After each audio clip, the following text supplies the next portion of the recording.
তো যেটা সবসময় আমরা বলি যে বাংলাদেশে গত 15 বা 15.5 বছরে যে ধরনের গুমের কালচার তৈরি করা হয়েছিল, যে ভিন্ন মত, সরকারের সমালোচনা অথবা সরকারের জন্য কেউ যদি চ্যালেঞ্জ হয়ে উঠত, তাকে প্রথমে সার্ভেইলেন্সের মধ্যে রেখে তাকে গুম করা হতো, তাদেরকে টর্চার করা হতো, চোখ ভেদে অন্ধকার ঘরে 8 বছর 8.5 বছর রাখা হয়েছে, এমন দৃষ্টান্ত আমরা পেয়েছি।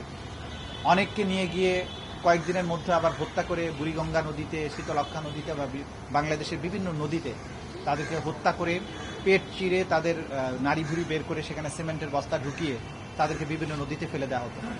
এই যে কালচারে পরিণত করা হয়েছিল বাংলাদেশের গুমকে, রাজনৈতিকভাবে ক্ষমতায় টিকে থাকার স্বার্থে রাজনৈতিক প্রতিপক্ষ অথবা অন্য কোনো অরাজনৈতিক প্রতিপক্ষ যারা তাদের ক্ষমতার জন্য চ্যালেঞ্জ হয়ে উঠতে পারে, এই কালচার থেকে বাংলাদেশকে বের করে আনতে হবে। যে বের করে আনার কাজটা প্রাথমিকভাবে করেছে জুলাই বিপ্লব। সেই ছাত্রদের সেই আত্মত্যাগের বিনিময়ে জুলাই বিপ্লবের মাধ্যমে বাংলাদেশ এই অন্ধকার সময় থেকে বেরিয়ে এসেছে।